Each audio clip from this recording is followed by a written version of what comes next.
we all want those things, but I also think there has to be some attention paid to large swaths of the country that are not, sharing in any of the prosperity of the last, 20 to 30 years. It's like, I've heard you talk about how in 20 years, the Democrats became Republicans and the Republicans became the Democrats. Right. And it's really so true in so many ways because you look at the Democrats used to talk like that. Yeah. But it got changed into all they want to do is create one big social safety net. It's just giveaways, government giveaways. Right. You're a single mother. Here's another check. Right. As opposed to Trump's approach, which seems to be, let me change the whole environment around you so you have more working opportunities. Let me lighten your tax burden if you're a waitress. Right.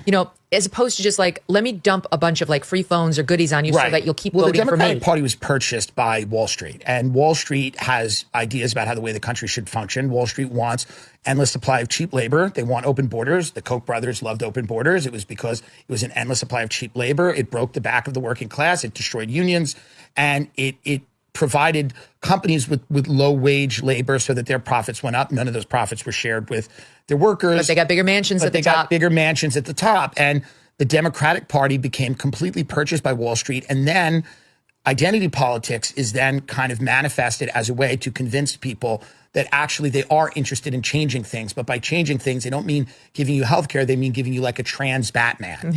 Right. That's what they're doing, right? So they're basically or Snow White, who hates Snow White. Snow White, who's just not into it, right? Who thinks it's some type of rape fantasy or something, like it's a children's book.